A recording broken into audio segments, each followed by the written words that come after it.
All right, how's everybody doing? It's Brian, keeping Walton Disney, and we are back. We're talking about Million Dollar Duck tonight, a film with Dean Jones, Sandy Duncan, and Joe Flynn. Hilarious movie, one of my favorites, even though it has a 17% rating on Rotten Tomatoes. So I'm going to invite Jared into the chat, and for the first time in doing a live action chat together. So we had a little bit of trouble getting hooked up, but not now because there he is. How's it Howdy, going? Can you hear Jared. me? I can hear you great. Woohoo.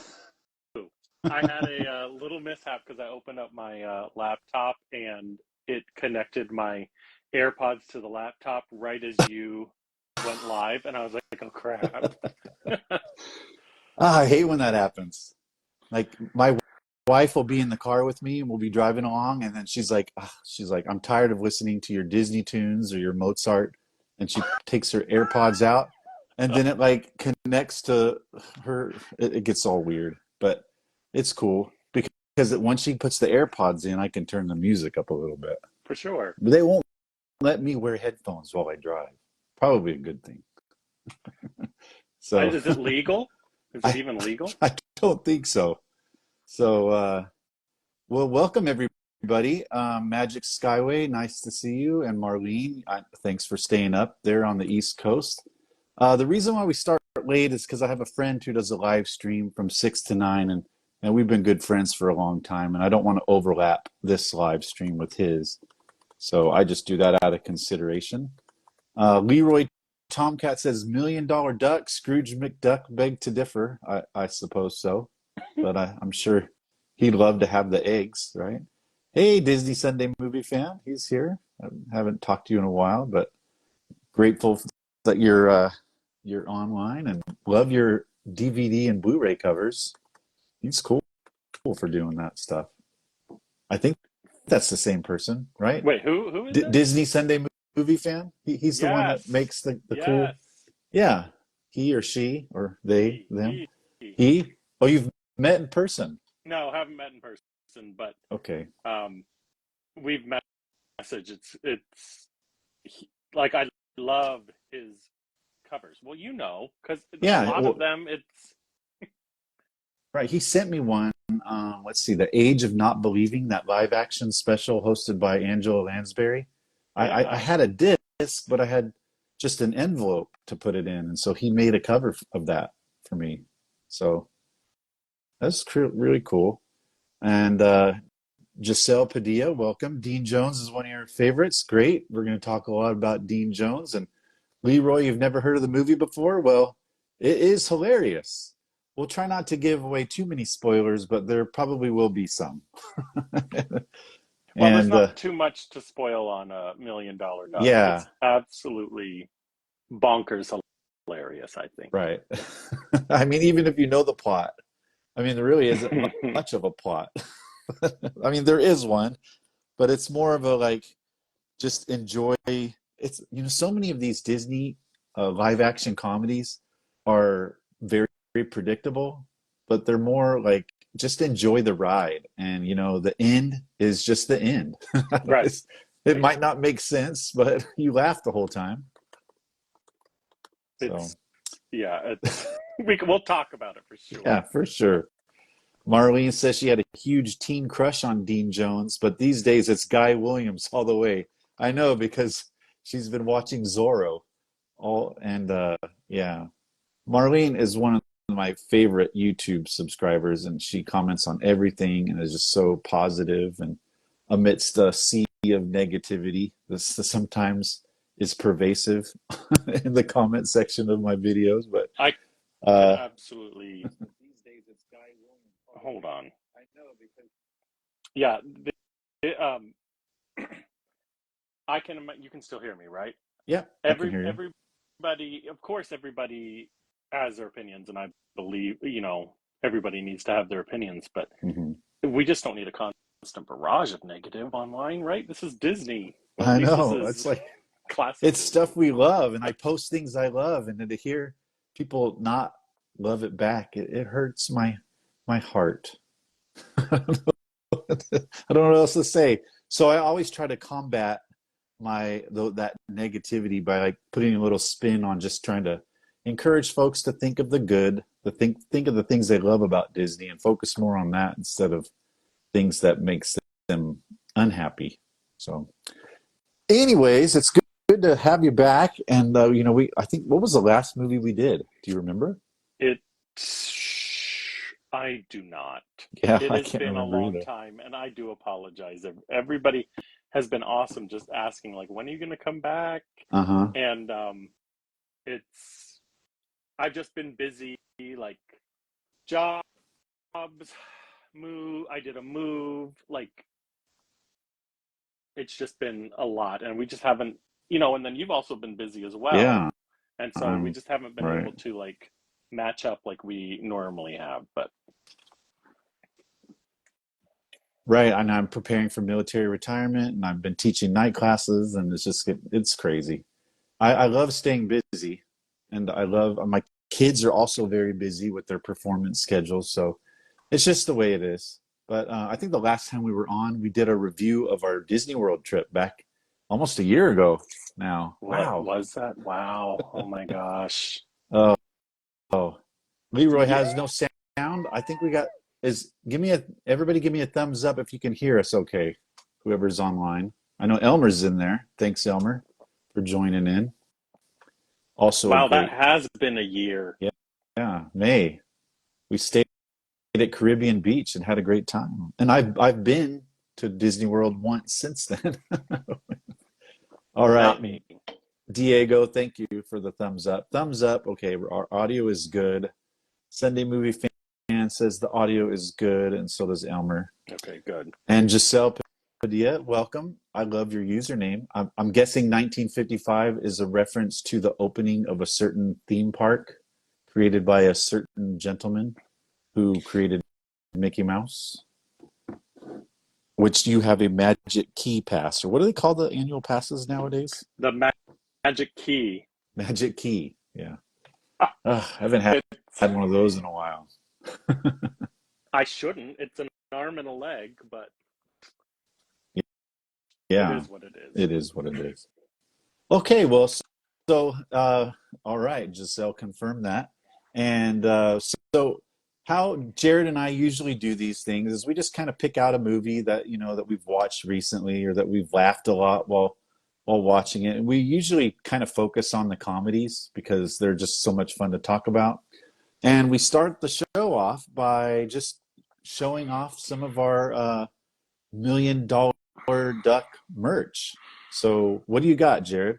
Well, see, I'm very basic with the merch. You look at yours already. It's so bright, but I have basically the same thing that I always have. I have my $1 million duck beta tape, my $1 million duck VHS release, What million year was dollar that release? That uh VHS release? I believe 1986. Yeah, those white clamshells are always like right in the middle of the '80s, mostly, huh?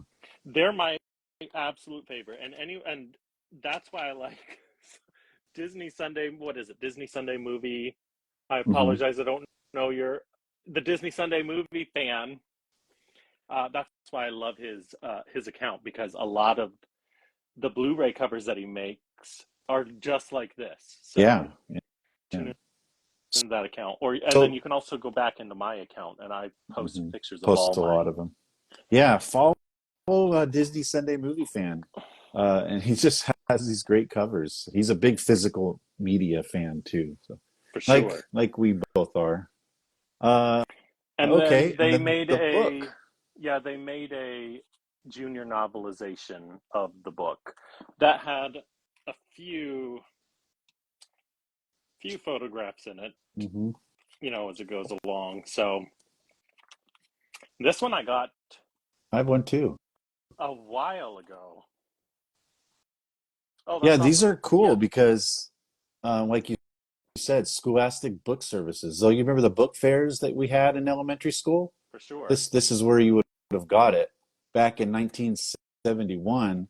Look at that, 60 cents. Although, hey, I went to I already had the book, but I went to one of those Goodwill outlets where they just dump everything in bins and then you pay by the pound. And I walked over to one bin of books, and on the very top was Million Dollar Duck. And I was like, wait a minute, why is anybody getting rid of this? But B, I was able to get it for my friend's celebration Disney. Oh, oh yeah, our big friend, our good friend Jim, Yes. our big friend.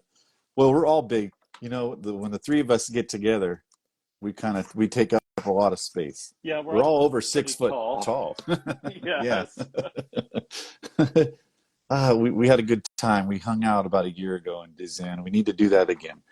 Well, so as a favor or as a reward for all you faithful listeners, whoever sends me a direct message, I will send them a copy of this book.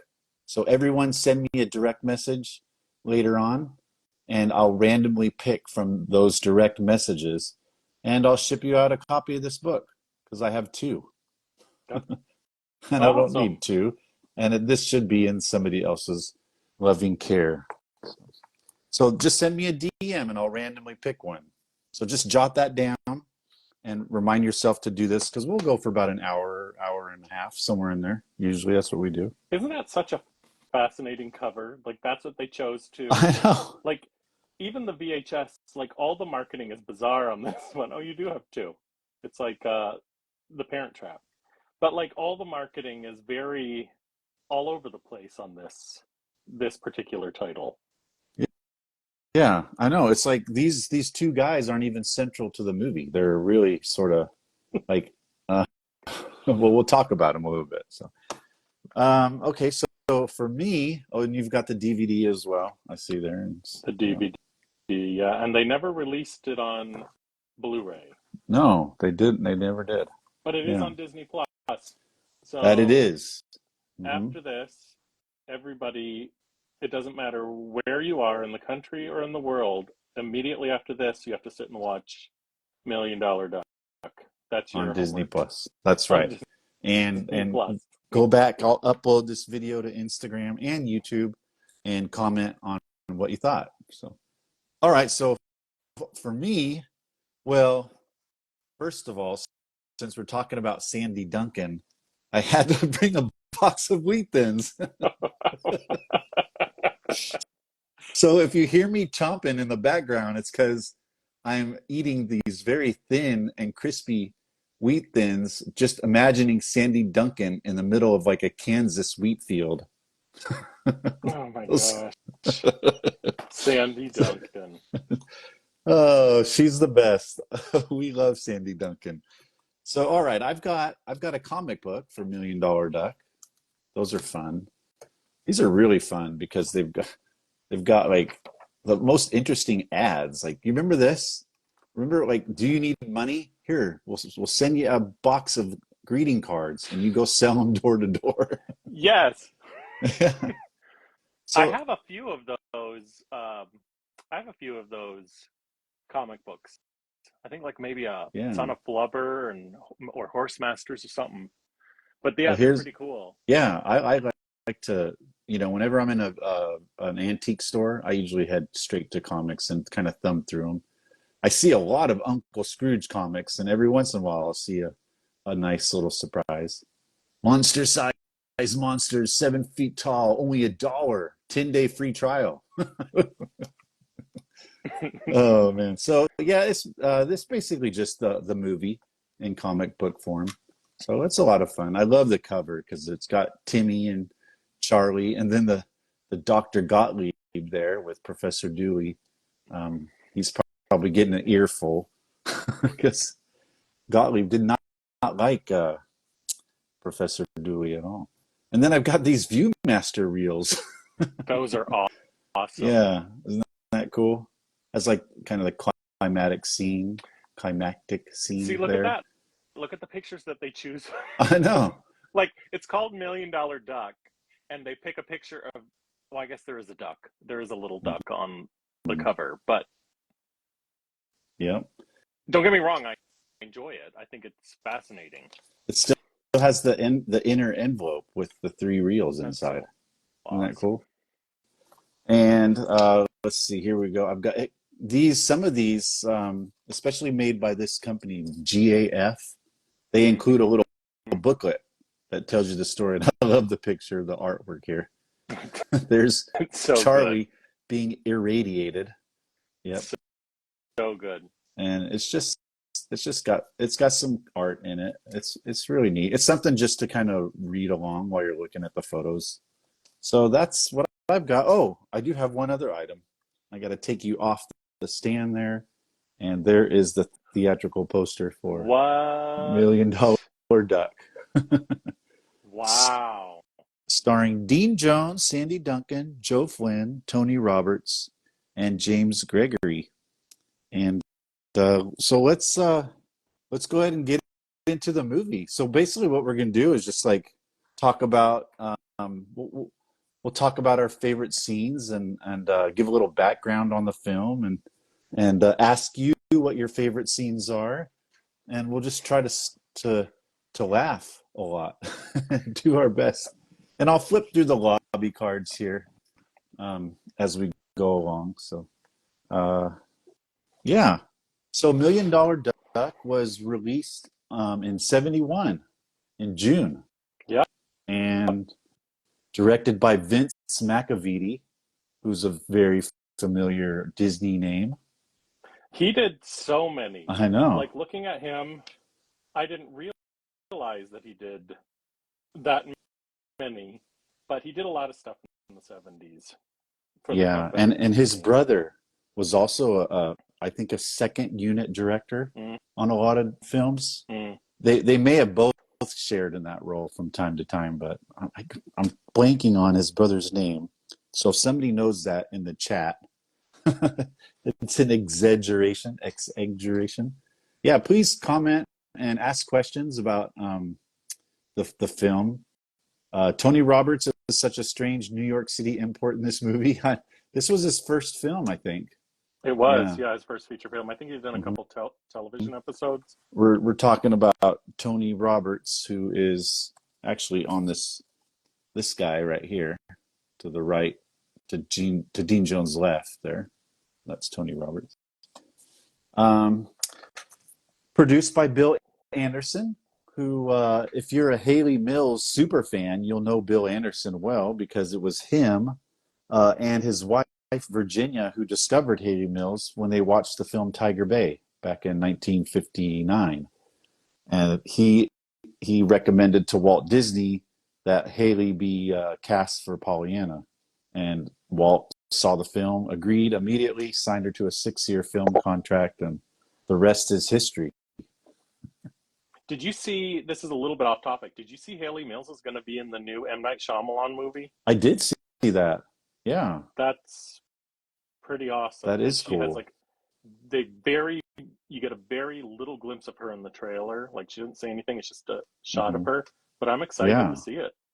I would love for her to come back to Disney and do one more, like maybe Parent Trap 7, Yeah. or something. Maybe In Search of the Castaways 2. Trying Or to think of Winter Magic. Winter Magic, yeah. Winter Blues or something, or yeah, that would be fun. Anything related to what she's done, or how about the Sun Spinners? Okay, that's just ridiculous. That is ridiculous. Oh, that would be so fun. Okay, so whenever you talk about $1 Million Duck, I think it's mandatory that you have to talk about how Gene Siskel of Siskel and Ebert fame, the Mm, renowned movie critics. yeah. I think this is kind of what everybody takes away from this film, because if you ever Google $1 Million Duck, one of the very first things you're going to see is that Gene Siskel walked out of the movie, only one of three in which he ever did that, and said it was one of the worst Disney films he's ever seen. Well, Well, I mean, it has to be the worst he's ever seen because he actually walked out of it. All the others yeah. he sat Well, through. I wonder what scene he walked out on. Well, You don't ever read no, that. At least I've never seen that. I mean, really though, like, I guess one of our dinosaurs is missing hadn't come out yet. No, no. But Moon Pilot had.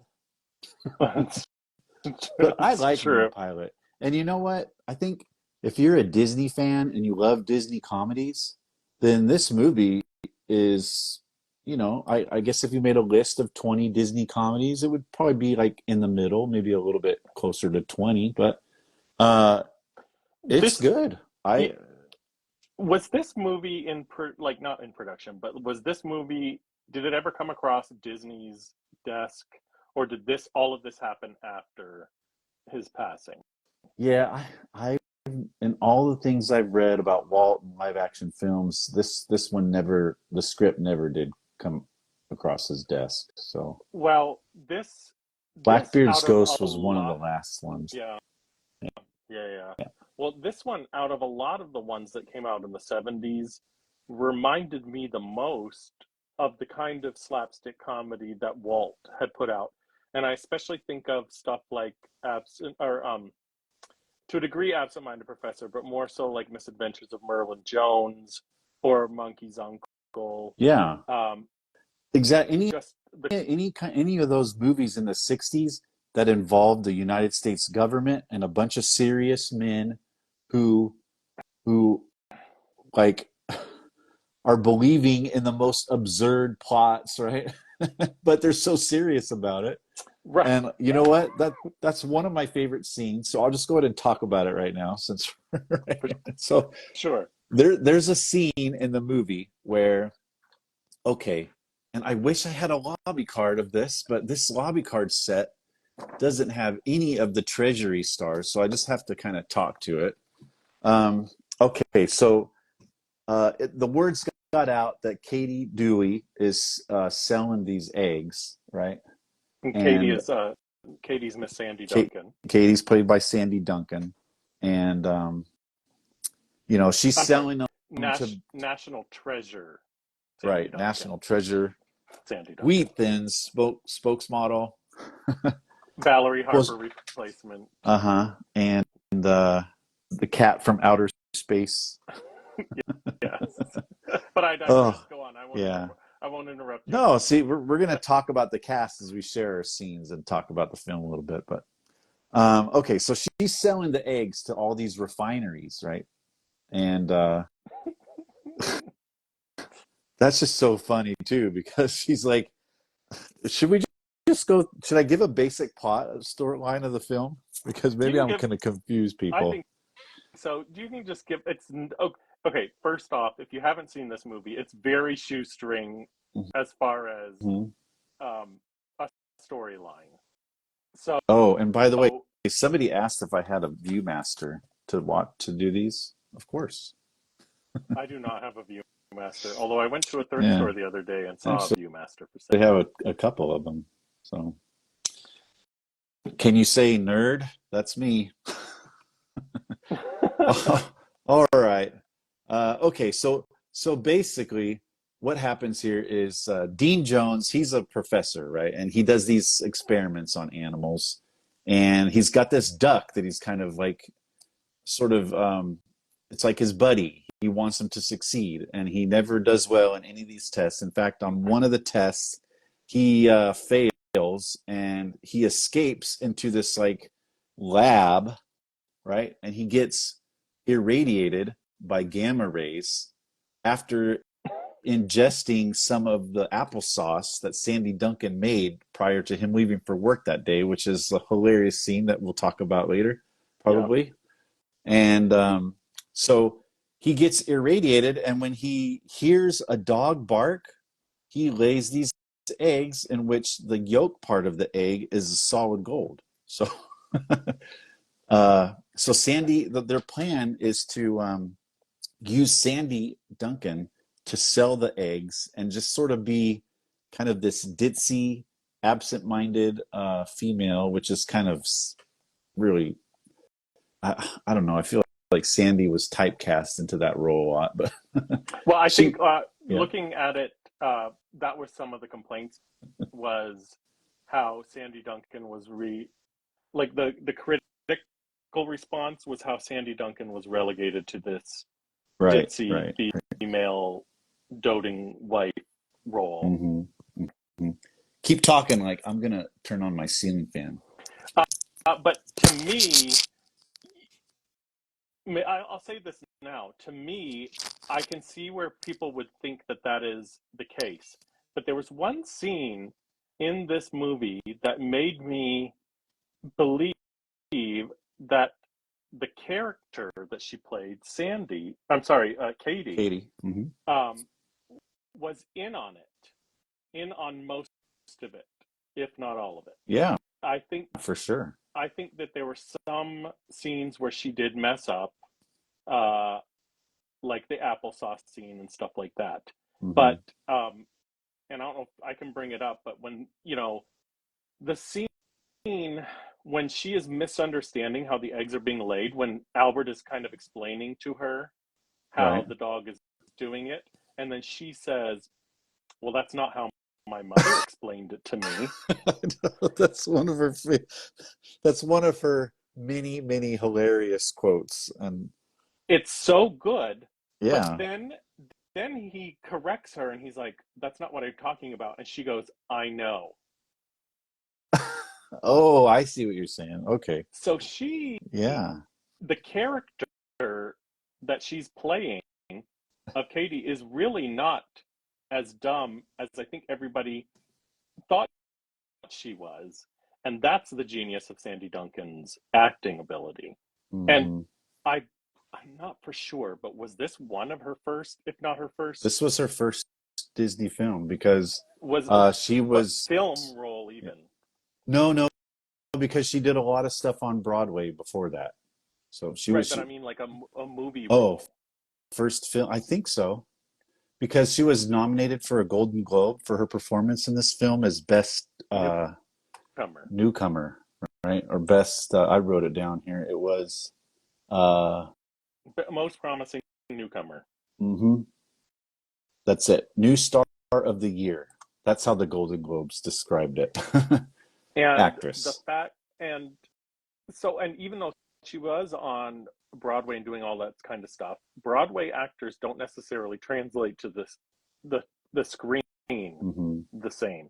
The Yeah, acting is different because you have to emote to a live audience and play off of them and all of that kind of stuff. Whereas, a film, it's a lot more intimate. And right. so her You have to develop a better rapport with your on-screen folks. Yeah, Yeah, and you're not yelling and it's a lot more right. subtle. And so when she says, I know, I I really noticed that this time around Yeah. and really appreciated her even more. So Telling that's my little the tangent plot should into only it. take 2 minutes, Marlene says. We're gonna be all over the place, I and know. It, this movie kind of was all over the place. So right, right. And the best line of the film was that line where she says, um, it's not how my mother explained it to me. yeah. And Gary, thanks for confirming that. First featured role in a movie. Yeah, that's what we thought. And I think I do remember reading that. So, okay. So, Sandy is recruited to sell the eggs to, well, first she goes to this bank and she thinks she can just like fill out a deposit slip and take it to a teller. And they tell her, that's not how it works. So she goes to a refinery, several refineries, dressed in her finest. uh, Mm-hmm. Such awesome outfits every time she's going to these refineries. And so she sells the eggs, and I think she gets what, $900 per egg, Yep. roughly. And so Yep. the eggs are getting distributed to these refineries. So the U.S. Treasury kind of picks up on it, and there's this scene where um, they're in a room, and they're I guess the issue is with all this gold coming from, like, it's either synthetic or it's going to disturb the investment market or disrupt the economy of the United States because it's just, and they only sold like $40,000 of this stuff. Right. but I guess that was a lot of money back then. And so the U.S. Treasury Department needs to find out what's going on. And so this man, played by James Gregory, his name's Rutledge, and a bunch of other Treasury employees. One of them's Pete Renaday, who's in Yeah. like every single 1970s Disney film.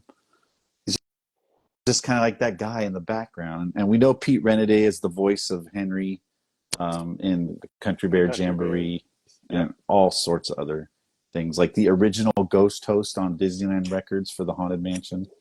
So these guys are just so serious about this like, oh my gosh, this you know there's these eggs, duck, a goose laying eggs, and it's, we're going to be ruined. And then Ed Andrews, another one of our favorite Disney guys, he's like works for the State Department or maybe the head of the U.S. Treasury Department or something. He they're all talking together, and they're all like, man, this is like an underworld operation. It could be mafia controlled. they learned to make gold. There's but it's not pure. There's traces of apple pectin. And Ed Andrews is like, this thing can't happen. I don't want to think about what would happen if this gets out of this room. So all this serious, folks, and then the camera pans, and then you see my favorite Disney comedy actor of the 70s, Joe Flynn. And so once you see his face, you're just like, why is he there? Joe Flynn is That like, is true. you just know that whatever he's going to say is just going to be ridiculously funny. And, he's like, apple, gold can't be made out of apples. Then he also says something to the effect of like, oh, you can't make gold, it would require like an atomic process, and that's cost prohibitive. And they're just so serious about this. And it turns out that, they've got a few leads. And so Rutledge is like, we've got a couple of leads here. His voice, K.W. Dooley, Katie Claus Dooley, Mrs. Albert Dooley, Frances Abigail Dooley. And Joe Flynn's like, what was that after Albert? And he's like, oh, Albert Dooley? That's my neighbor. What do you mean he's your neighbor? I don't know. He's my neighbor, but I moved there first. He came after me. So it's so dumb. yeah, I don't know. While I'm watching these scenes, it's just like Joe Flynn I just can't stop laughing whenever he opens his mouth. It's his voice. So anyway, okay. Sorry, keep going. go for it. Yeah, go ahead. Joe Flynn was 47 when this movie came out. Uh-huh. Just so you know.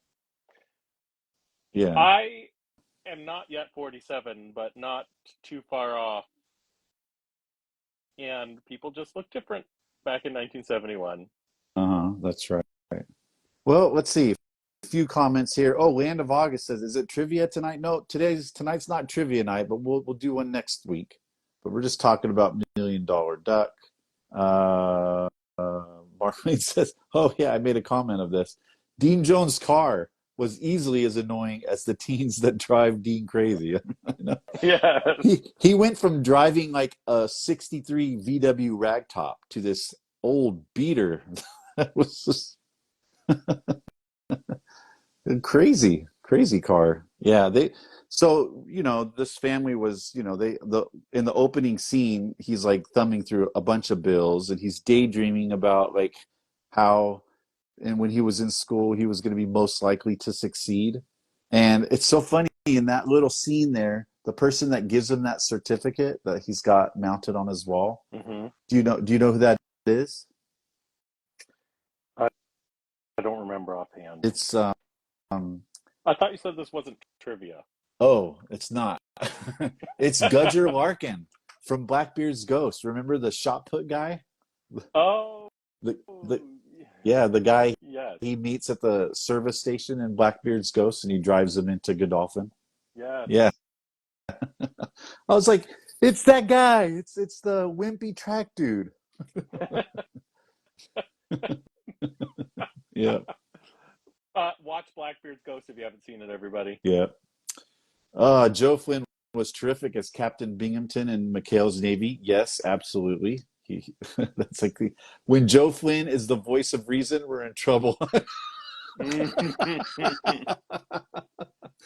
Oh boy, that's hilarious. Thanks, Marlene. Joe is a hoot. I mean, he's just he was lead bottom in McHale's Navy. Great character. Yeah, just so awesome. I love Joe Flynn. But Well, and I loved him. I mean, I loved him in the Dexter oh Riley yeah, uh, as Dean trilogy. Higgins. Dean Yeah. Higgins was Hmm. just so great as well. So yeah, no, he's good. The, So James Gregory, who played Rutledge, a little bit about him. That very gravelly voice who plays brash roles. He's a character actor. He played in a lot of like his senior military officer or a detective or some agent.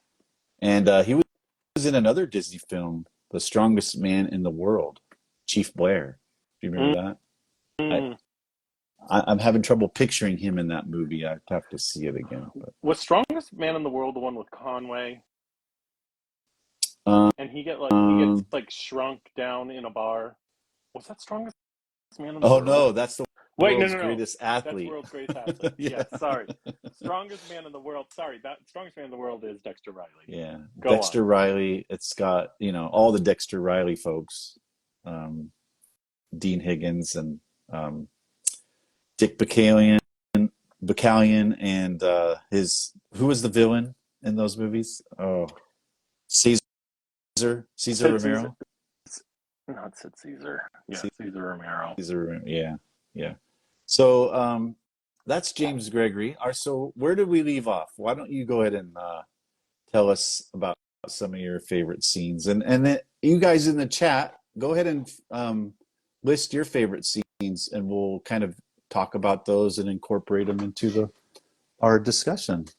Well, you had like you were talking about the men and all of that kind of stuff. Well, one thing I noticed was, and it's not just Million Dollar Duck. It's a lot of these old Disney ones. But why do all the old men in these kind of situations, they always sound like they're drunk and they're slurring? And I don't know if it's their voice, it's their mannerisms, but it's like when they're chasing around after the duck and they get into the car accident where with the FBI or whatever, whatever they say, and it's just Hmm. it goes back to them being just so Yeah, serious. I know. But when it comes to my favorite scenes, All right, Phil, we'll talk about Herbie's cameo right after Jared's scene. yes, but Hmm. my favorite scenes all involve Sandy Duncan, and for me, she's the reason to watch this Right. movie. But it's, and we've already talked about it too, but it's the montage of Sandy Duncan going to all the refineries. Oh So yeah. the reason she even goes to the bank in the first place is because the bank is calling her, and they're like, we need money now. Your check is bad. You, and, right. and she goes, oh, I wrote it down. Bad checks, huh? Well, you printed them. She literally says that to the bank, and Hmm. it makes me laugh. So then she's like looking around, and then all of a sudden, the dog barks, and Charlie, the duck, lays an egg, and so she's like, "I'll be right down there." So she goes down to the bank, and she hands them an egg and a deposit slip, and they're like, "What? What is this?" They suggest she goes to the refinery, and then Before that, though, it's like, isn't it one of my? I don't know. There's so many little things I love about this movie because it kind of takes me back to being a kid. Like they escort her away from the teller station, right, Mhm. to those little offices they have in Yeah, banks. where you Yes. open like that door. Why is there a door there? It's like a little door, right? And the wall is about as high as, like, well, for me, my knees or my thigh, but maybe up to waist for some people. Well, they're basically cubicles with Yeah, doors. Maybe people feel like if a door is closed, they don't think other people can hear. So, something like that. Yeah. um, but then so she goes to the refinery, and they're like, "Okay, this is odd, but this is money, and we can give you the money." He's like, "But the refinery goes." um, or she go he goes, "Well, where did this come from?" And Sandy Duncan had been told by her husband to always just say that the truth, that a duck laid it. And so she goes, "Would you believe a duck laid them?" And then the guy goes, "What kind of a duck?" And she says, "A white one." A She white says one. she says a white duck. Yeah. And he's just so thrown off, and then she goes, "Thank you," and takes the check and just walks out with her, her new hat that she bought with the previous duck egg. Yeah. Oh, Um, yeah. She's definitely heading to the department stores after she cashes them in. she she she is. In the meantime, she's saying to her husband, "Think of all the money we'll save growing our own eggs." Like that's just Yeah. And previously she suggested that to save money she'd make all of his lunches from now on, because isn't that what a good wife is supposed to do? she said. Which then leads me to my other favorite scene is when she's making the applesauce, Oh yeah, for sure. and it just sets up her character so well. Mhm. She she loves her son, she loves her husband, she loves her life, Yeah, she's very and happy. Yeah. she's just a little bit ditzy, which we all are in different ways. Hmm.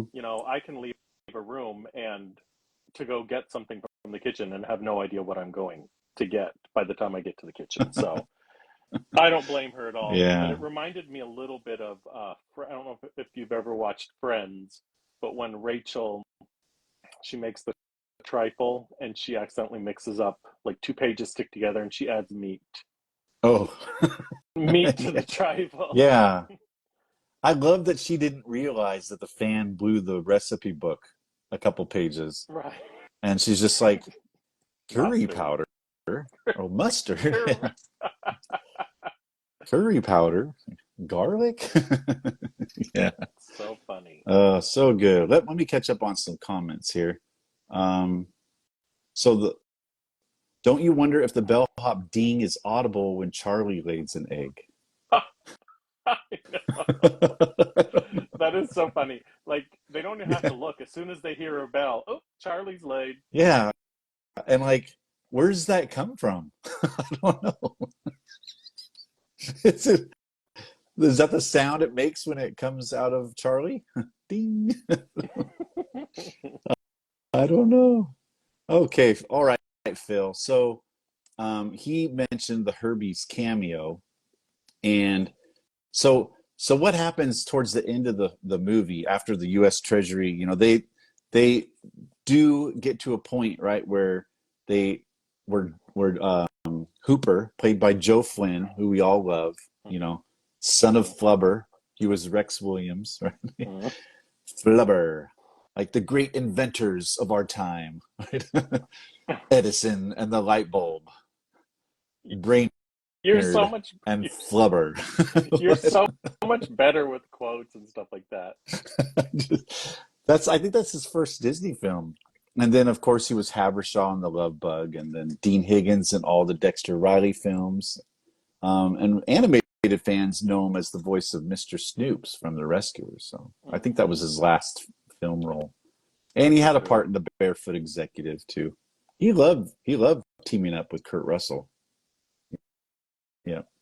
So okay, so Joe Flynn is like explaining to the Treasury guys, because he spies on Katie and Albert, and that's a whole hilarious scene too, where his wife catches him spying on Katie as she's like in the kitchen or in the garden. And I Hmm. mean, Sandy Duncan's a very attractive lady in her own way, you know, and so his wife is a little jealous. He calls him a masher after he's like, "You masher." I don't know, what does that mean? Somebody tell me what masher means. I think Marlene probably knows. She's she's our 60s and 70s cultural representative here in the chat. Um, so he goes back to the treasury guys and says, "Hey, this is how it happens." You know, the duck. You know, when you bark, you bark at the duck, he lays an egg, and then you know that's how they get the gold. And I guess they believe him because then they show up at his house, right, and say they got a Hmm. search warrant and they're gonna they're going to confiscate the duck for government purposes. And Charlie hears this and he kind of escapes the room. Um, First of all, Charlie's kind of like, well, he doesn't, he's not a big fan of his dad. For one, he won't let him have a puppy like at the very beginning of the movie. That's how the movie opens. This like boy, right, who just stares. It's like the meanest little stare. Who Elmer thinks he looks like Michael McGreevy. Yeah, he kind of does. I wonder if that was his brother. I don't know if he was credited, but oh, and Jim says a masher is someone who goes after women, a wolf, a girl chaser. Thank you very much. I didn't have time to look that up, but so the whole time here, you know, he keeps trying to interact with his father, and he keeps getting disappointed. Right? You're not going to buy me a dog. You give me a duck. I don't want a duck. I want a puppy. Hmm. But he Yeah, said, but the and the kid was fine, but right. he also had a little bit of a whiny voice. Oh, Yeah, but yeah. Dad, I He want had a that little. dog, Uh huh. Charlie.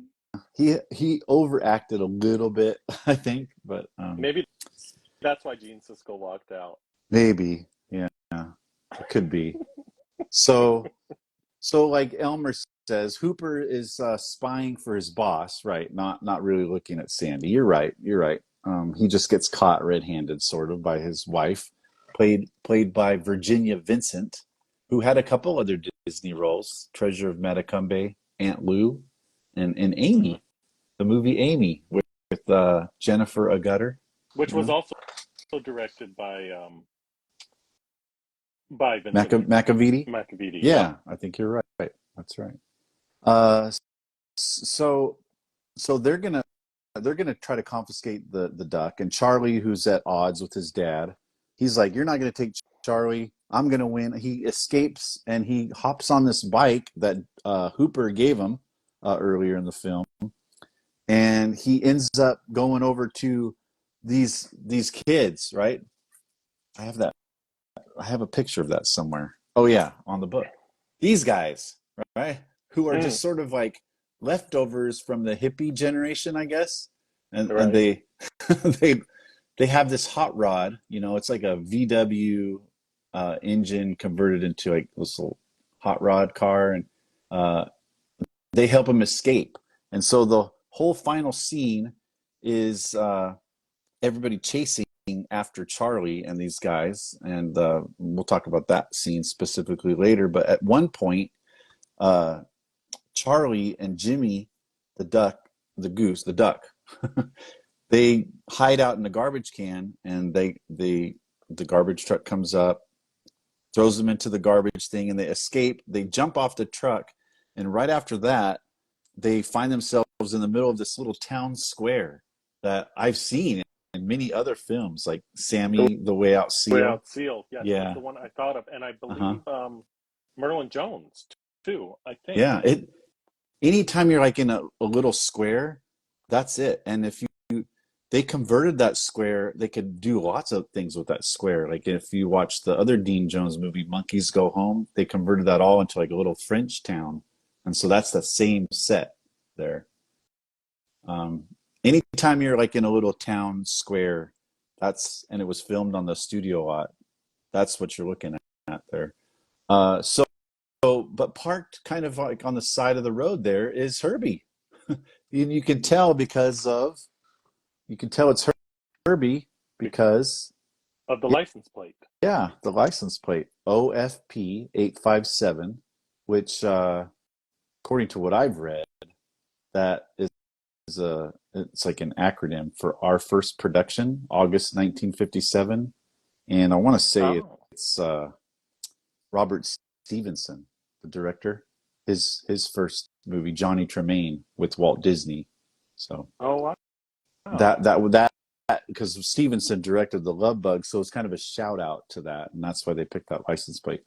But Well, yeah, and then Vincent McCready, he directed the Herbie Goes to Monte Carlo, Herbie Goes oh, Bananas, yeah, some episodes of the Herbie the Love Bug series. So like the whole Love Bug hmm legacy went through, and of course Dean Jones, yeah, right. because So, it without knowing that, it just seems odd to have a little mhm. cameo of Herbie. Yeah, it does. But he plays a role, right? He does. he There's a little accident in the town square between the hot rod and the oh my gosh, the car, right? The car that these guys drive. It's like a huge was it look like an old Lincoln? It's a boat. Mm-mm, it and, is. and the suspension on that car is just so wobbly. I love Disney car chase scenes with these big giant boat cars. It reminds me of the Mobile. I think there's a scene Yeah. where and other just big boat cars running around. The North Avenue Irregulars is another one that comes to mind. What Uh, I actually thought about yeah, that watching this yeah, with the car chase scene, and I was like, mhm, you know, Disney's done a lot of car chase scenes, but each one has been completely different because I did think about the No Mobile. But what I liked about the No Mobile is the people who were chasing them, their car was slowly falling apart. yeah. And I know. then, Yeah, that's a Richard Deacon classic scene right for there. sure. And Right. then, in this one, it's a little bit different because of the whole, it's not a scissor lift. What is that? Like a Cherry picker. cherry picker. Yeah. Yeah. Uh-huh. Aspect, which made for some Oh yeah. pretty funny scenes. I know that whole scene is hilarious. Well, as they're trying to get out of this accident, like leave the scene, Herbie is like blocking the road, and Hooper is like, they're like, Hooper, get that car out of the way, and he goes there, and there's like this huge like Great Dane. Maybe that's the ugly Brutus? dachshund, Brutus. And there he's like, Yes. I know. So another Dean Jones reference. Yeah, I bet you it is. I never I thought wonder, about that did until I just said it. did DC make a cameo? I don't know. Yeah, that I didn't see any cats. Oh boy. Yeah, it was a Brutus cameo. So, and Hooper's like he's like, there's this dog. I don't know what to do. So and then it cuts a little bit later, and then you see Herbie kind of up on the sidewalk after that, and then the chase scene continues. So yeah, thanks. That was Phil, I think, who mentioned that one. So I'm gonna really quick scroll back because I appreciate everybody being so active in the chat. It's great. It is. Um, It's awesome. uh, Elmer said Joe and Wally Cox on the ledge and barefoot. Hilarious. Oh, that's Barefoot Executive. Yeah, I need to watch that movie again. It's I been love a while. it. I love the song at the beginning of Oh, I Barefoot know. Yeah, Executive. and all the cars. He's like riding on his motorcycle down.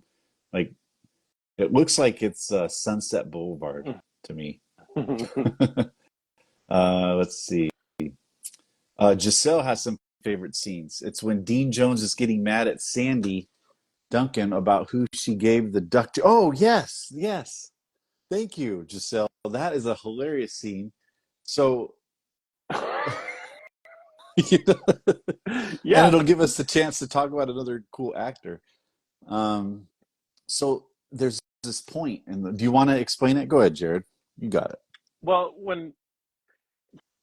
he wanted to get rid of the duck to begin with, and he says, "Just bring the duck to whatever the farmer's name was, like started with a Mr. P, Purdom. Mr. Purdom." Mhm.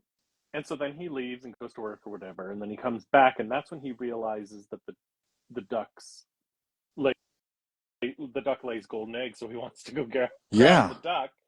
And right. Sandy Duncan's like, I already gave him away to Mr. Purdom, and he just like goes ballistic. He loses it.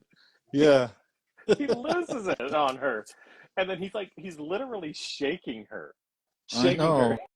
Poor Where Sandy. is where's Mr. Purdum's address? And she's like, I don't know. And he's like, you've got to remember. And he's like shaking her. And she's like, try the cookie jar. She puts her addresses in the cookie jar. And so he goes to the cookie jar and he Yep. finds it relatively quickly. But Yeah, he does.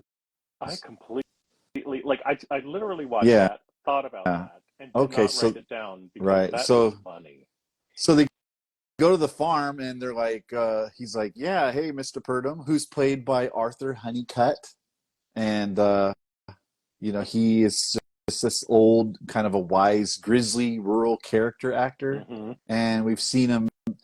I recently watched the Adventures of Bullwhip Griffin, and he's the referee in that just hilarious fight scene, right, with Ox and Mm-hmm. Roddy McDowall's character. And so he's in that, and he was also in A Tiger Walks, a couple other movies as well. But he's like, "Mr. Purdom, I'll give you $5 for the duck." Well, And he's like, no, "Okay." he says it like that. He's like, I guess I can give you $5. Like he thinks he's pulling a big one Oh on yeah. Mr. Oh, Purdom. that's right. He's got to play it off like, "Yeah, I guess I'll get it." Right.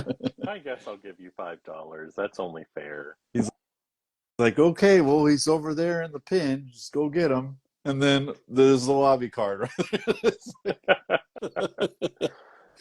There's all these ducks everywhere, and it's like an impossible task. And they're like, "Okay, well, the way we're gonna find them is if we bark. He'll lay an egg, and we'll hear the ding." So they're just like on this scene. I love Sandy's react. Look at her. She's just kind of like, this is not working. Mm-hmm. And there's Tony Roberts and Dean Jones on the ground in probably just a good amount of duck poop all over the place. They're barking. And meanwhile, you know, Jimmy and Charlie have this good relationship going on, and Charlie just kind of wanders over to Jimmy by the car, and he's Yep. like, "Charlie, Dad, I found Charlie. It's Charlie, Charlie, it's Charlie." Charlie. And just to verify that it is Charlie, they bark, and that's when the whole idea of the pitch of the bark comes into play. And they're like, "Ruff, ruff, ruff, ruff, ruff, ding." So it's Sorry. it's as ridiculous as we're making it I out to know. be. Wait till we get to the court scene. Oh, okay. I can't keep it together. I told you I was going to You keep it did, together tonight. yeah. You let me know that It's it's going to just be a hard time. the bark scenes are just so funny. Like, there's another scene where Hooper gives the bike to Charlie or Jimmy, and he's like, "Can you mind if I try barking at this duck?" And he's like, "Ruff, ruff," and then he lifts up the ducks behind. He's like, "Anything going on back there?" I don't know. That's Well, just because a total Joe Flynn it moment. I just like hundred can't. percent is. I like have tears going down my face when I watch that scene. I love these movies, man. I absolutely. This is one of my favorites from the Yeah. 70s. It's always been one of my favorites. I can't. Whenever I want to feel good, just get into a better mood. I'm either like, my students at school are driving me nuts. My boss is driving me nuts. I could just pop one of these movies in and just bam, I'm happy again. Yep. It's awesome. So Giselle, thank you for bringing that up. It was on my list here of favorite scenes, and it was so fun to relive that moment in the movie. Um, Dexter Riley. Any relation to Officer Riley? At the Disney Studio gate. Yeah, from Backstage Party. That's right. I don't know. Possibly. Uh, Jimmy is the kid, Charlie's the duck. I know I'm going to mix that up all night Yeah, long. me too. I do that all the time. Oh, Elmer, this is a cool comment here. When I got a tour of Walt Disney Studio in 1984, there were olive trees still on the lot from Monkeys Go Home. See, That's that's awesome. so cool.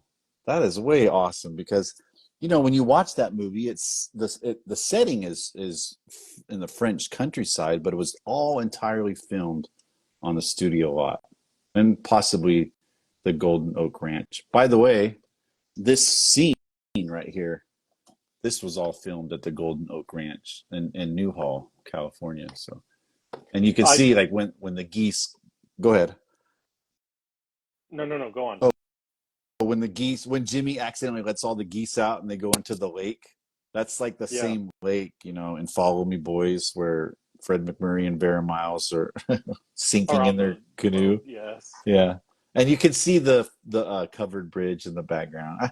I just love when that shows up in movies because it just reminds you of so many other wonderful moments in other films. It's just, these movies are all connected like that, and it's I'm so just jealous because I worked on a show and we filmed on the Disney lot, but this was, I don't know, 8 years ago, maybe, or 10 years Mhm. ago, and the back lot was already gone. And so I never got to see any of Oh, that yeah. that kind of stuff, which is such a bummer because I would have just I it's Oh my probably good that gosh. it wasn't Yeah. that it was gone because I would have spent all day there. Yeah, for sure. You had to go back on your days off and show your badge. It's like, yeah, I got to come in and take care of some I've got stuff. to But inspect, but yeah. yeah, but what actually happened is you parked in the Zorro We parking garage, which was did. built on top of the Zorro set. Like, I good did park in grief. the Zorro lot. Yeah. That's Whenever funny. I go to the studios, that's where I park there, and it's so much fun to visit that place. Uh, Disney Sunday Movie Fan says a little interesting fact on Dean Jones. He went to Asbury College in Wilmore, Kentucky, which is his hometown. That's awesome. That's awesome. And also Disney Sunday Movie Fan. His name is Brian as well. Oh, well, Brian, you have a great name, and I respect you even more now. The farmer of the duck farm is the same one from Cat from Outer Space. So in the very beginning of the Cat from Outer Space, right where the spaceship lands, that's actually oh my gosh, the guy who voices Big Thunder Mountain Railroad. He does the spiel. That actor. That's who it is. Uh, Yeah, I don't know that off. oh my Dow McKinnon. That's who that is. But good question. I mean, they're old, scruffy, grizzly-looking farmer dudes. The farmer of the duck farm is the same one from A Tiger Walks. That's right. Yep. Arthur Honeycutt. Sandy may be silly, but who knows who's barking in this picture? It's It's Dean true. Jones. I'm so behind on the comments here. Everybody's laughing. Thanks for Pete Ellenshaw, who brought France to Burbank. Yes, and Elmer's referencing all the matte paintings that Peter Ellenshaw did for Monkeys Go I Home. need to rewatch Oh my, Monkeys Go Home, yeah, by the it's way. good. It's got, um, Maurice Chevalier and the beautiful, like she's so gorgeous, the girl in that movie. Um, I just oh, somebody, huh? I just got the Blu-ray from Oh the yeah, movie club, so did I. so I need to rewatch that one. Yeah, somebody will comment the name of that female actress in there, and all those kids and all the songs they sing. And Darlene Carr is in that movie, who voiced the girl in Jungle Book. Mm. The wide corral planks on the Triple R, yes, that's part. Uh, okay, and let me just catch up. Am I at the bottom now? Oh, thank you. Yep, it is Yvette Mimieux. Thank you very much, Elmer and Jim. Yeah, who has a lovely French accent in that movie. She's actually was born in the United States.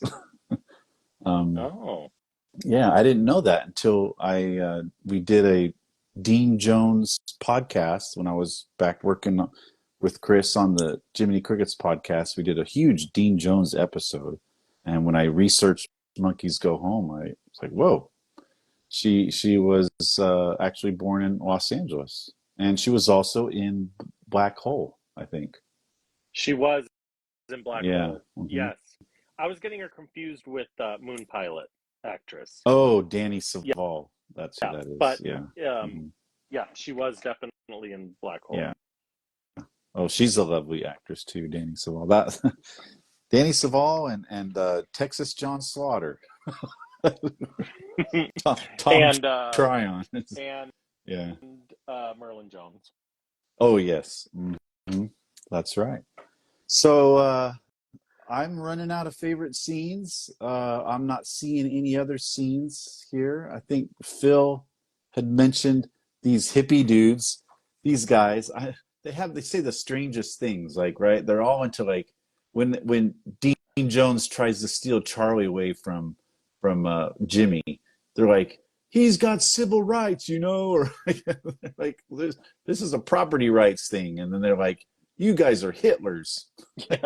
They say that, and they call them bigots as well in another Oh, part of the movie. Just they call him a bigot because he calls him the wrong name. He calls him the name of the guy in the car.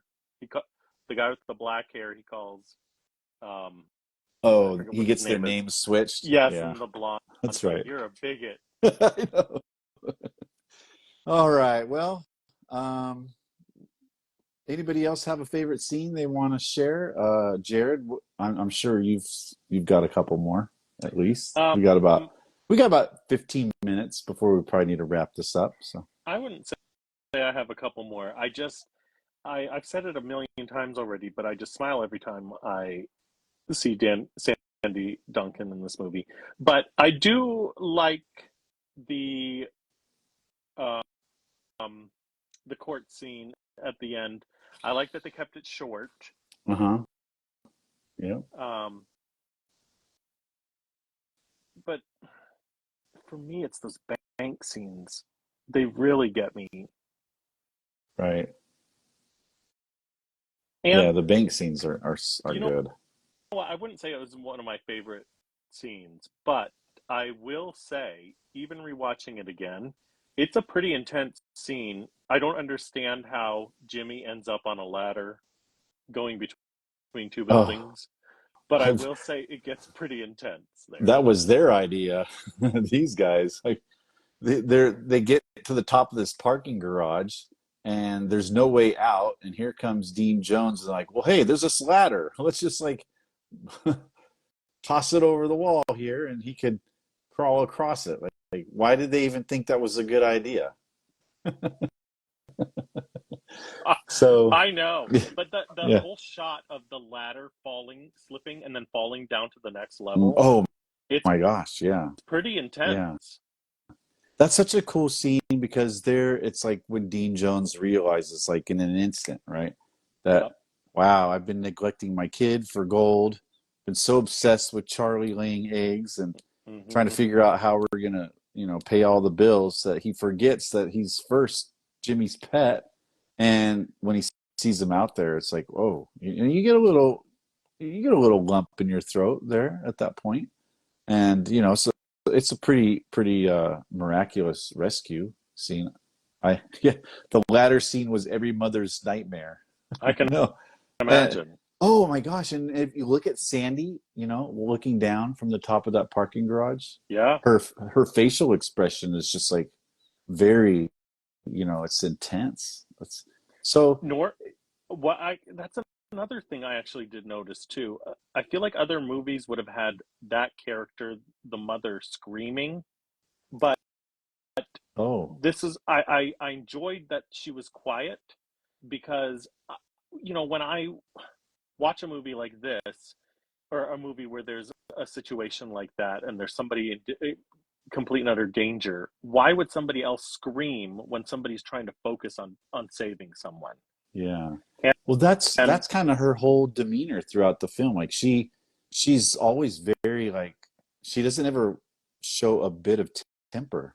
She's very even tempered throughout the movie, And yeah, Well, yeah, that's a good choose I good choose pick to up there. believe that she also knew what she knows what she's doing. She knows Yeah. that Hmm. she can't do anything in that moment. Somebody is trying to save her son. The only thing she can do is make sure to be quiet and not. Yeah. I don't It's a know. good thing I she like that. doesn't scream a lot because that would damage her 2020 hearing. What? That's one of her quotes, you know. Dean Jones is yelling at her. It's like, you don't have to shout. I have 2020 hearing. She's so she's such got great. I love the quote where she Uh-huh. says, "Don't bother your father with that right now. He has little enough on his mind as I know. it I can't I can't keep the duck locked up all the time. It's only human, you is." know. It's only human, you know. And then my favorite quote of hers is when he's on the cherry picker in that scene. Well, okay, I'll talk. That's my favorite scene, and I'll get to that here in just a second. Let's. There were some really interesting comment by Phil here. It said Arvin Wadlow, who played Jack Bender in the movie. I didn't write him down. He was roommates with John Ritter in college and got his audition for the Barefoot Executive. And Jack is now a director, and his first film was Child's Play 3. That's Wow. cool. And that's something I forget a lot about Barefoot Executive, that John Ritter was in that movie. Yeah. Yeah. And another reason why I need to see that again. Wow, that's great. Thanks, Phil. I love when you guys come up with these cool, you share the trivia because that just adds to the presentation here. Thanks. That's great. Oh, Sandy beating the rug with the prop using summer magic. Yeah. She's beating that rug out there. Yeah, and Marlene asked me to pay attention to that scene, and I can't. What was that prop used for in Summer Magic? I can't remember. I've seen Summer Magic so many times. Did they beat a rug in Summer Magic? Maybe Dorothy McGuire did while they're out there on the in the Was it at the yard. was it at the ugly rug ball? Okay, I know that was a terrible. It's a terrible pun.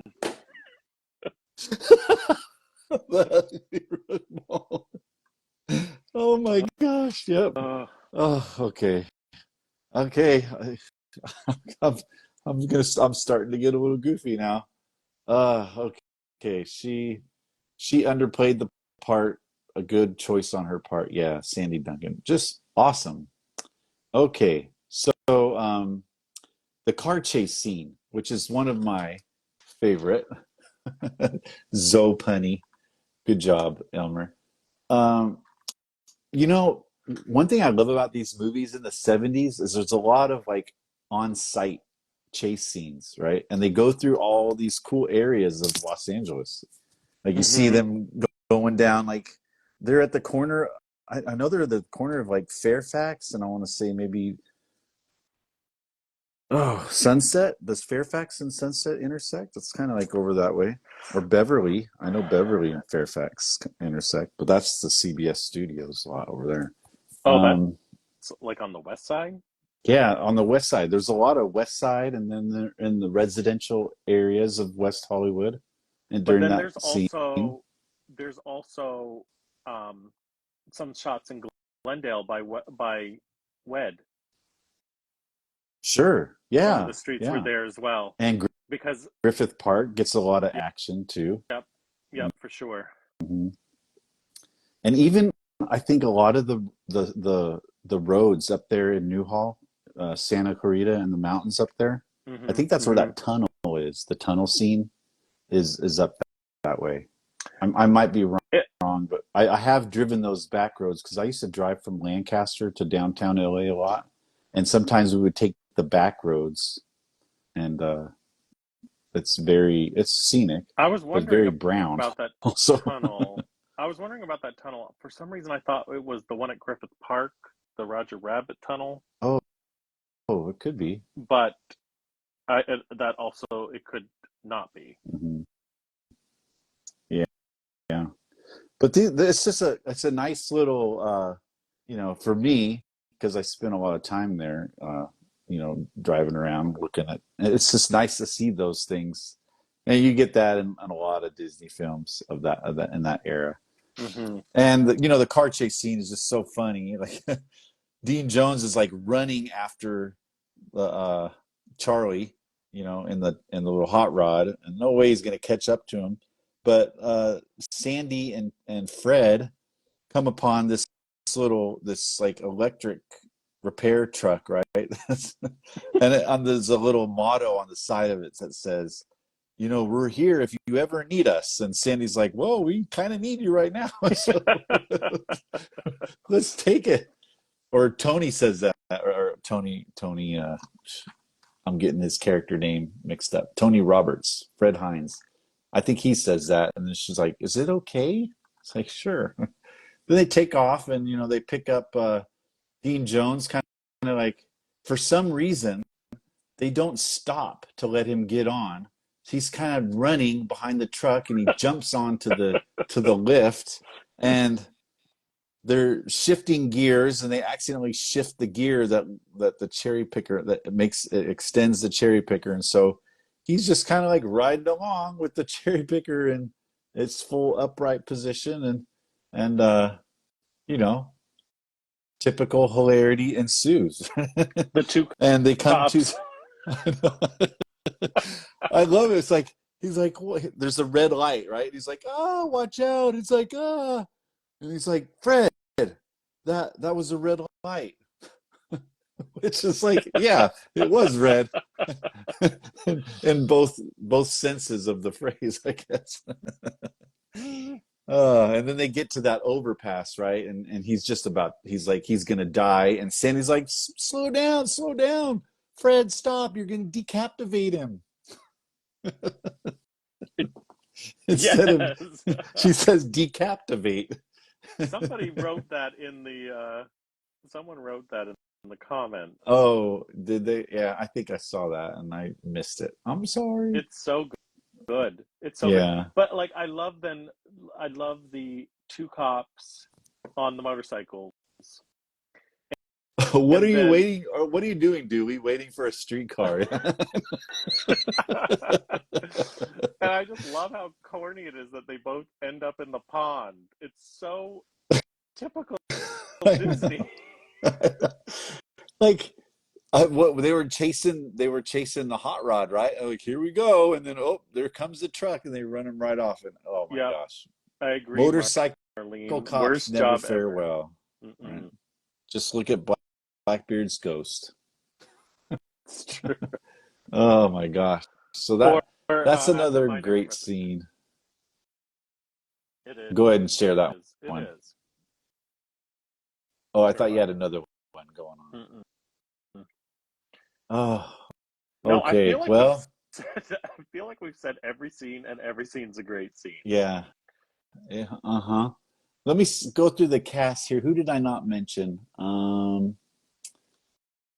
Oh, Dr. Gottlieb. That's Jacob Crucian, the doctor that really just like hated Dewey, right? It's just He, he he was in I recognized him from The Apartment, a movie with Fred MacMurray, Shirley mm-hmm, MacLaine, Jack Lemmon. Yeah, I mm-hmm. remember him. He was in that. And his only other Disney credit are the Whiz Kid movies on the anthology program, like those 70s shows. Yeah. Yeah. And also the Unsinkable Molly Brown with oh my gosh, who was the leading actress in that? Was Shirley, that not Shirley MacLaine. Debbie Was it Shirley? Reynolds? Debbie Reynolds. Yeah.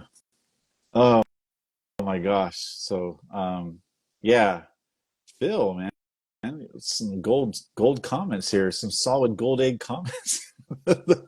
The scraping sound effect in the tunnel is reused from when Herbie loses his wheels in the Love Bug. Gotta love. Yeah, I know. It's so funny. You hear those sound effects over and over again. It's so Yeah, smart. It's so yeah. smart of them, though, to save any sort of money. If you have those sound effects, why make new ones Hmm. if they can One of my work? favorites that I like to talk about is in the Pirates of the Caribbean when Carlos is being dunked in the well. His wife is up in the shutters, and when she gets shot at, she lets out this scream, right? And that scream is the same scream that one of the maids in The Happiest Millionaire lets out. when Yeah. when the I know exactly which scream it It's is. the It's with the second maid, the one alligator, that's scared the of all the blonde. alligators. Yeah. Yes. Is it the Yeah. scream when she's being lifted up by the alligator in the kitchen? Uh-huh. Yeah. Yeah. So They good. reused it a couple times. Hmm. So, oh, and there was the courthouse guard, if you remember that guy. That was Hal Smith, who's a very famous Disney voice person. So he was the voice of Winnie the Pooh after Sterling Holloway passed, and a Mm. lot of other characters. He had one small part in The Son of Flubber as a bartender, and I couldn't remember him in that scene. But um, the last thing I guess we'll talk about, and we should mention this, but this film has a very simple but really entertaining opening credit scene that's got like it's animated, and Ward Kimball is the one who animated that. So I feel it's like like it was kind of a start to animated beginnings in the 70s. I feel like several movies from Disney had animated up to even like North Avenue Irregulars. Mhm. But I didn't realize Ward Kimball. Yeah, and Ted Berman was the other one who worked on it. It's what I like so much about it is there's a kazoo in the back. And it's all music composed by Buddy Baker and orchestrated by Walter. Is it Walter Sheets? Mhm. I wrote it down here somewhere. Oh, maybe I didn't. Oh, I think it is Walter Sheets who does the orchestration, but Buddy Baker is just so good. Like His, his I was Disney looking at his compositions are list. awesome. Yeah, I was looking at his list of Disney compositions, and Mhm. he's the best Of because the most important one he did was the No Mobile, but ranged course. anything from Merlin Jones to Summer Hmm. Magic. Like from beginning, he did stuff in the Mickey Mouse Club and Toby Tyler, and then of course Oh, Haunted yeah. Mansion, the Grim Grinning Yeah. Ghost of Haunted Mansion. It's like him and George Bruns are just like the best. Like Yeah. those, whenever I hear those two names, I think of it's called like the Disney sound or the Disneyland sound. And it because they compose so many of our favorites from this time period. It's just so awesome to see their names flash up in older movies, like in the 70s. Like they kept working forever and ever, Yeah, it Buddy Baker. seems. I wrote it down. Buddy Baker did Devil and Max Devlin. Really? Wow. Okay. Did he do the song Rainbows? Was it Roses and Roses and Rainbows? Rainbows? I don't Yeah. know for sure. Oh, I don't know for oh, sure. Marlene just mentioned my other favorite. Yeah, there's three. Buddy Baker, George Bruns, and Paul Smith is just Paul Smith is old school. He's like 1950s stuff, like 20,000 Leagues Under the Sea. I think he did Hmm. Pollyanna, if I remember right. And all the True Life Adventure soundtracks, that's all Paul Smith. Yep, he's awesome. I'll tell you, Disney really, really knew how to pick Hmm. because those three combined with people like the Sherman Brothers, it's just so memorable. Right. I mean, Walt Disney, he he never settled for second best. He always went after the best talent, you know. Yep. And it paid off. I mean, God, look at it. We're still talking about these films today, Hmm. and I hope more of us do. And yes, good on you for mentioning the Sherman Brothers. Like, who doesn't have a favorite Sherman Brothers song? For Yeah, sure. it's so good. Elmer says he's having $1 million night. Glad I didn't duck this. Well, you know what, Elmer? I'm glad you showed up, and you've been one of our best supporters, and you're always participating, and I thank you for that, and I thank you for sharing a lot of these films. You guys should follow on our Facebook group called it's what is it called? Disney Generation X fans. Mm-hmm. It's one of those Facebook groups, and Elmer always has these really fun quizzes he throws out there, and I was stumped on today's. So, but he is a very big fan of Disney live action films, and he's trying to keep that light lit, to get biblical. He's not putting it under a bushel. He's letting it shine for everybody. So that's great. And those are my favorite Disney fans, are the folks who love these movies and share posts on Instagram about them. And that's how you and I That's how kind of we met, right? yeah. Yeah. Good times. That's So how we met. I didn't realize so many people liked this stuff. These are the movies that I grew up with mhm, watching, and I loved them. Me and my cousins and my sisters and stuff like that, and we just had a good time watching them over and over again, and we'd quote them and all the silly stuff like that. And I just didn't realize the mhm. lasting legacy it had with everyone else. So I'm glad that other people enjoy it as well. Yeah, it's so awesome. I love interacting with folks that love these films. I learn a lot from them. Like Phil. Phil, lots of great comments. Oh, can boomers Hmm. join the Facebook group? Absolutely. I think the younger generation, Gen Z, and what's the latest one?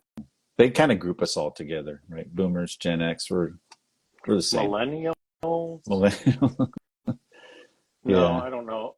I can't remember the generation. I Like can't either. I'm an Gen X. I'm a Z's Gen Gen X. Z's kids. They're like they have a designation, I think. But anyways, I don't have any. I don't have a lot else to say. So I don't just need. we're good. I have one question. Can I ask? I don't know if Yeah. you know the. I don't know if you know the answer to this, or if anybody knows the answer to this. But when I was looking stuff up for this, everything kept saying the $1 million duck, but all the promotional stuff that I've seen from Disney calls it $1 million Yeah. duck. Yeah. Except There is no the in front I of it. did see a Disney poster though that said the $1 million duck. Oh, really? Well, Yeah, all so of my things say $1 million, either in the numeric format mhm. or that way. Even the book has a hyphen. That's odd. Um, no, I've never seen it as the $1 million duck. So, okay, Phil with another awesome comment. We didn't even mention this one. Lee Harcourt Montgomery, who was Jimmy, his first film role. And I accidentally forgot to put other items. I put first film role, comma, and I didn't finish that line on my notes here. He said, he said, uh, Jimmy, uh, okay, I lost it.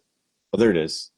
I met Lee, who played Jimmy, and he told me how at the wrap party he was sad realizing how he wouldn't see his cast members anymore. But Dean explained that's just the business. Oh, it's yeah, so it's so yeah, true though. yeah. You're in show business, right? I guess. It's true. Each time you finish out a season, it's like may Mhm. see these people again and you may not. Yeah. Thanks, Phil, for sharing that. Yeah. Lee said Dean was a very sweet man and he never forgot him. See, those are the kind of stories that I couldn't find. I did so much digging and looking for like behind the scenes stuff. And it's very disappointing. Some you come across. I mean, I'm grateful that we have this on DVD, but Hmm. there's just there's no bonus features. Maybe they did them, and they just didn't provide it to fans. I don't get that. It's it's my one biggest gripe about uh, some of these release Disney video releases, where they go all out, right? And Yeah, and a lot of times they're bare boned. They're not even mhm. full, or they're not even widescreen. Like this one's a full Oh screen yeah, one. yeah. That's why you have to buy the Blu-ray or wait for it to come on Disney Plus so you can see the original aspect ratio, right? Yeah, which to me is more important than HD. Exactly. Yeah. All right. That's Well, um, go You got some final thoughts, fun facts, anything left to share? No, I'm just glad that we were able to do this again. Mm-hmm. Me It too. made Yeah. it made $11 million at the box office. Okay. That's pretty Um, successful for that time. yeah, I can't imagine this movie making or take or Yeah.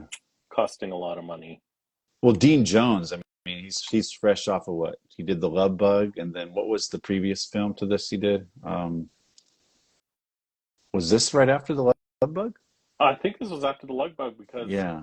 Blackbeard's Ghost was 68 and Love Bug was Yeah. 69, and Uh-huh. this was 71. And then Snowball Express, I think, was the next movie he did after this. Snowball Express. Yeah. Monkeys Go Home might have been in between. That might have been 67. Yeah. That was, yep. Hmm. Yeah. I can't remember. Elmer knows. He'll let us know if he's still there. But yeah, we're at 90 minutes, and so I don't have anything else. I think I mentioned all my fun facts. Oh, I did have a question though. Okay. If anybody knows, because I just kind of like the when I think it's Sandy Duncan who goes into the Ajax testing lab, and there's this chemical and metallurgical analysis sign or gold assaying. There's